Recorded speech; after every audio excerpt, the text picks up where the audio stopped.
ಸುರಭಿ ಎಲ್ಲಿದ್ದಾಳೆ? ವಿರಾಜ್, ನೀನ್ ಮನೆಗ್ ಹೋಗು. ನಾನ್ ಈಗ್ಲೇ ಮ್ಯಾಮ್ಗೆ ಫೈಲ್ಸ್ ಕೊಡ್ಬೇಕು. ಸುರಭಿನ್ ಭೇಟಿ ಆಗೋದು ತುಂಬಾ ಅವಶ್ಯಕತೆ ಇದೆ. I need to meet her right now please. Viraj, ಹಠ ಮಾಡ್ಬೇಡ, ಮನೆಗ್ ಹೋಗು. ನೀವು ಎಲ್ಲಿಗೆ ಹೋಗ್ತಾ ಇದ್ದೀರಾ? Meeting room.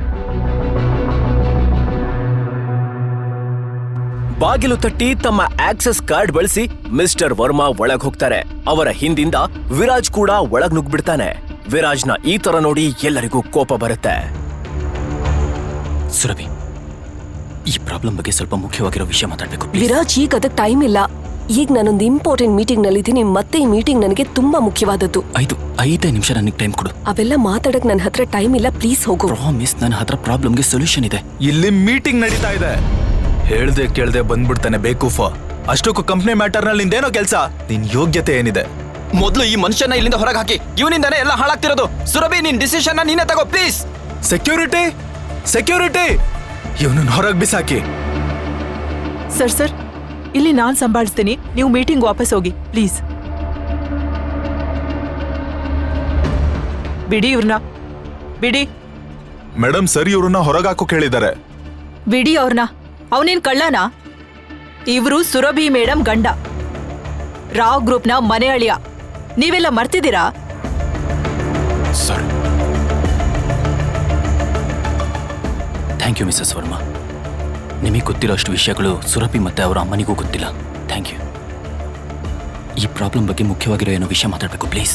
ಮಿಸಸ್ ವರ್ಮಾ ವಿರಾಜ್ನ ಆಫೀಸ್ ಟೆರೆಸ್ ಮೇಲೆ ಕರ್ಕೊಂಡ್ ಬಂದು ಕೇಳ್ತಾರೆ. ವಿರಾಜ್, ಹೇಳಿ. ನೀನ್ ಒಳಗೆ ಅದೇನ್ ಹೇಳ್ತಾ ಇದ್ದೆ? ನೀನು ಕಂಪನಿನ ಈ ಸಂಕಷ್ಟದಿಂದ ಉಳಿಸಬಹುದಾ?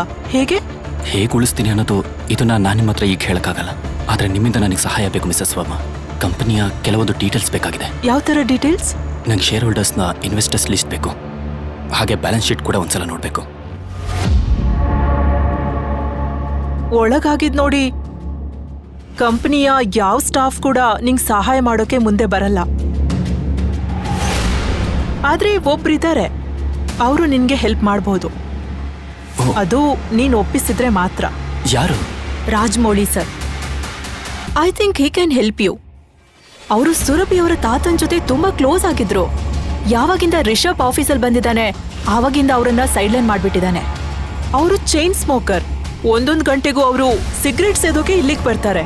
ನೀನ್ ಅವ್ರಿಗೋಸ್ಕರ ವೇಟ್ ಮಾಡು, ಅವ್ರ ಜೊತೆ ಮಾತಾಡೋಕೆ ಪ್ರಯತ್ನ ಮಾಡು. ಹಾ, ನಾನು ವಾಪಸ್ ಹೋಗ್ತೀನಿ, ಆಯ್ತಾ? ಸರಿ. ವಿರಾಜ್ ಅಲ್ಲೇ ನಿಂತು ರಾಜಮೌಳಿ ಅವರಿಗೋಸ್ಕರ ಕಾಯ್ತಾ ಇರ್ತಾನೆ. ಇದರ ಮಧ್ಯೆ ಅವನು ತನ್ನ ಫೋನ್ ತೆಗೆದು ಯಾರಿಗೋ ಕಾಲ್ ಮಾಡಿದ. ಹಲೋ, ಹೇಗಿದ್ದೀರಾ ಅಜಯ್ ಅವರೇ? ಅರೆ ವಿರಾಜ್ ಸರ್, ಇವತ್ತು ನಿಮ್ ಜೊತೆ ಭೇಟಿನೂ ಆಯ್ತು, ಜೊತೆಗೆ ಕಾಲ್ ಕೂಡ ಬಂತು. ಇದು ನನ್ನ ಭಾಗ್ಯ. ಹೇಳಿ ಸರ್. ನಿಮ್ಮಿಂದ ಒಂದು ಕೆಲಸ ಆಗ್ಬೇಕು. ಆಜ್ಞೆ ಮಾಡಿದೋರೆ.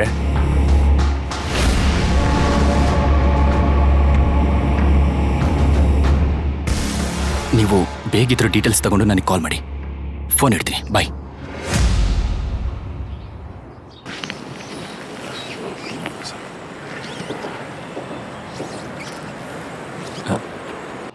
ರಾಜು ಅಂಕಲ್, ಅಜಯ್ ಗ್ರೂಪ್ ಮತ್ತೆ ರಾಹು ಗ್ರೂಪ್ ಮರ್ಜ್ ಆದ್ರೆ ಹೇಗಿರುತ್ತೆ?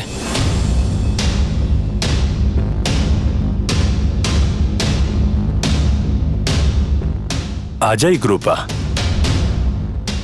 ನಿನಗೆ ಇವ್ರ ಬಗ್ಗೆ ಹೇಗೆ ಗೊತ್ತು? ಇವರಂತೂ ನಮ್ಮ ಹಳೆ ಬಿಸ್ನೆಸ್ ಅಸೋಸಿಯೇಟ್ಸ್ ಆಗಿದ್ರು. ಇವ್ರ ಬಗ್ಗೆ ನಿನಗೆ ಏನೇನು ಗೊತ್ತು? ಇದಾದ್ಮೇಲೆ ವಿರಾಜ್ ಹೇಳಿದ್ದನ್ನ ಕೇಳಿ ರಾಜಮೌಳಿ ದಂಗಾದ್ರು. ಅವರು ತಮ್ಮ ಸಿಗರೇಟ್ ವಾಪಸ್ ಇಟ್ಟು ವಿರಾಜ್ನನ್ನು ತಮ್ಮ ಜೊತೆ ಕಾನ್ಫರೆನ್ಸ್ ರೂಮ್ ಒಳಗೆ ಕರ್ಕೊಂಡು ಹೋದ್ರು.